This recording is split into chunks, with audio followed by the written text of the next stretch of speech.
ദൈവത്തിന് സ്തോത്രം, സ്തോത്രം, സ്തോത്രം. ഹല്ലേലൂയ. ദൈവത്തിൻ്റെ കൃപ ഇന്ന് നിങ്ങളോടുകൂടെ ഇരിക്കട്ടെ എന്ന് പ്രാർത്ഥിച്ചുകൊണ്ട് ഇന്നത്തെ സന്ദേശം ഇവിടെ തുടങ്ങുന്നു. സന്ദേശത്തിൻ്റെ ഹെഡിങ്, തലക്കെട്ട്, വിശ്വാസത്തിൻ്റെ ആഴങ്ങൾ.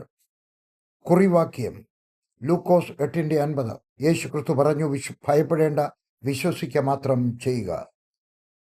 2 രാജാക്കന്മാർ 3:16 ഇങ്ങനെ പറയുന്നു, ഈ താഴ്വരയിൽ അനേകം കുഴികൾ വെട്ടുവീൻ എന്ന വാക്യത്തിന്റെ പശ്ചാത്തലത്തെക്കുറിച്ച് നമുക്ക് അല്പം ചിന്തിക്കാം. ദൈവത്തിന്റെ പ്രവൃത്തികൾ വെളിപ്പെടുന്നതിന് വിശ്വാസത്തിനുള്ള സ്ഥാനത്തെപ്പറ്റി ഞാൻ ഈ വാക്യം വായിക്കുമ്പോൾ മനസ്സിലാക്കി. അത് ഞാൻ പ്രസംഗിച്ചു. 3 രാജാക്കന്മാരും സൈന്യങ്ങളും കുടിക്കുവാൻ ഒരു തുള്ളി വെള്ളം പോലും ലഭിക്കാതെ ദാഹാർത്തരായി. ശത്രു സൈന്യത്തിന് മുൻപാകെ നിവർന്നു നിൽക്കുവാൻ പോലും അവർ അശക്തരായി തീർന്നു.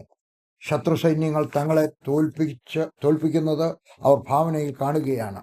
മരണത്തെ മുഖാമുഖമായി കണ്ട പ്രതികൂല സാഹചര്യത്തിൽ യഹൂദ രാജാവായ യഹോശാഫാത്തിന് യഹോവയുടെ അരുളപ്പാടിൻ്റെ ആവശ്യകതയെപ്പറ്റി ബോധമുണ്ടായി. അങ്ങനെയാണ് അവർ എലീശ പ്രവാചകനെ പോയി കാണുന്നത്. എലീശ പ്രവാചകൻ അവരോട് പറഞ്ഞു, നിങ്ങൾ അനേകം കുഴികൾ കുഴിക്കുവീൻ. മാനസികമായും ശാരീരികമായും ക്ഷീണിച്ച് വെള്ളം കുടിക്കുവാൻ തിടുക്കത്തോടെ കാത്തിരിക്കുന്ന ജനത്തോട് പ്രവാചകൻ പറയുന്ന ഈ കാര്യം അവരെ വീണ്ടും ക്ഷീണിപ്പിക്കുന്നതായിരുന്നു. എന്നാൽ ദൈവത്തിൻ്റെ അരുളപ്പാടിന് മുൻപിൽ ക്ഷീണിച്ചു പോകാതെ വിശ്വാസം നൽകിയ ശക്തിയാൽ അവർ കുഴികൾ കുഴിച്ചു. കുഴികൾ കുഴിക്കുവാനുള്ള ഉപകരണങ്ങളുടെ അഭാവം അവരുടെ വിശ്വാസത്തെ കുടിക്കുകയില്ല.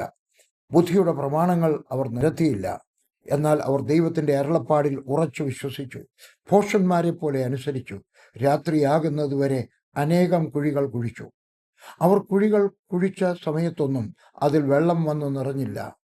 കുഴിക്കുംതോറും വെള്ളത്തിനു വേണ്ടിയുള്ള അവരുടെ അഭിവാഞ്ചയും വർദ്ധിച്ചിട്ടുണ്ടാകണം. അവർ കുഴികളിൽ വെള്ളത്തിൻ്റെ ലാഞ്ചന കാണുന്നുണ്ടോ എന്ന് സൂക്ഷിച്ച് നോക്കിയിരിക്കണം. മണ്ണിൽ വെള്ളത്തിൻ്റെ നനവ് പോലും കാണാതിരുന്നപ്പോൾ അവരുടെ മനസ്സ് ക്ഷീണിച്ചു കാണും. അവരുടെ പ്രയത്നം വൃഥാവായി പോയെന്ന് അവരുടെ അവിശ്വാസം കാതിൽ മന്ത്രിച്ചിരിക്കാം. ഒടുവിൽ അവർ കുഴികൾ കുഴിച്ച് ക്ഷീണിച്ച് രാത്രിയിൽ ഉറങ്ങാൻ കിടന്നു. പ്രവാചകൻ പറഞ്ഞതുപോലെ ചെയ്തതുകൊണ്ട് നേരം വെളുത്തപ്പോൾ കുഴികളിലെല്ലാം വെള്ളം വന്നു നിറഞ്ഞ് കവിഞ്ഞൊഴുകി. ആരൊക്കെ കുഴികൾ കുഴിച്ചുവോ അവർക്കൊക്കെ വെള്ളം ലഭിച്ചു. കൊച്ചു കുഴികൾ കുഴിച്ചവർക്ക് അതിനനുസരിച്ച് വെള്ളവും, വലിയ കുഴി കുഴിച്ചവർക്ക് അതിനനുസരിച്ച് വെള്ളവും ലഭിച്ചു. എന്നാൽ ദൈവത്തിൻ്റെ വാക്കിൽ പരിധി കൂടാതെ വിശ്വസിച്ചവർ ഒന്നിലധികം കുഴികൾ, അതായത് 2, 3, 4 അങ്ങനെ കൂടുതൽ കുഴികൾ കുഴിച്ചിട്ടുണ്ടാകും, കുറച്ചുപേരെങ്കിലും. അവർക്കെല്ലാം അവരുടെ വിശ്വാസത്തിനും അധ്വാനത്തിനും അനുസരിച്ച് വെള്ളത്തിൻ്റെ അളവിലും ഏറ്റക്കുറച്ചിൽ ഉണ്ടായിരുന്നു. ഒരുപക്ഷെ ചെറിയ കുഴി കുഴിച്ചവർ വലിയ കുഴി കുഴിച്ചവരുടെ അധ്വാനത്തെ കണ്ട് പരിഹസിച്ചിട്ടുണ്ടായിരിക്കാം.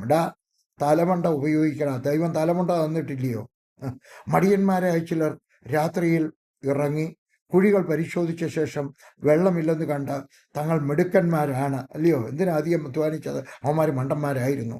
പക്ഷെ പ്രഭാതമായപ്പോൾ അധ്വാനികളും അലസന്മാരും വിശ്വാസികളും അവിശ്വാസികളും തമ്മിലുള്ള വ്യത്യാസം വെളിവായി. വലിയ വിശ്വാസത്തിന് വലിയ വില കൊടുത്തേ മതിയാവൂ. മറ്റാരും ചെയ്യാത്തവ ചെയ്യുവാൻ നിങ്ങളിലുള്ള വിശ്വാസം തയ്യാറാകണം. മറ്റുള്ളവർ നിങ്ങളെ ഭോഷനെന്നോ എടുത്തുചാട്ടക്കാരനെന്നോ വിളിച്ച് നിരാശപ്പെടുത്താം. സാരമില്ല, വലിയ വിശ്വാസത്തോടുകൂടെ അനേകം കുഴികൾ വെട്ടുക. എന്നാൽ വെള്ളം കാണാതെ വരുമ്പോൾ നിരാശപ്പെടരുത്. രാത്രി തലപൊക്കി നോക്കുമ്പോൾ മനസ്സ് മരമണ്ട എന്ന് മന്ത്രിച്ചാൽ അതിനുപരിയായി നിങ്ങളിലെ വിശ്വാസം വളർന്നു പൊങ്ങണം. വിശ്വസിക്കാൻ പ്രയാസം വന്ന് തോന്നുന്ന അവസരത്തിലും വിശ്വസിക്കണം. ദൈവവചനത്തിൽ പറഞ്ഞിട്ടുള്ള വാഗ്ദത്തങ്ങളിൽ ഉറച്ചു വിശ്വസിക്കണം, തൂങ്ങിക്കിടക്കണം. വിശ്വാസത്താൽ അനേകം കുഴികൾ കുഴിക്കുക. വിശ്വാസത്തോടെ കാത്തിരിക്കുക. നിങ്ങളുടെ കുഴി ചെറുതായാൽ ദൈവത്തിൻ്റെ അനുഗ്രഹങ്ങൾ അതിനനുസരിച്ച് മാത്രമേ നിങ്ങൾക്ക് ലഭിക്കുകയുള്ളൂ. വലിയ കുഴികൾ കുഴിച്ച് കാത്തിരിക്കുക, ദൈവം നിറയ്ക്കും. നിങ്ങളുടെ കുഴി ചെറുതായി പോകരുതേ.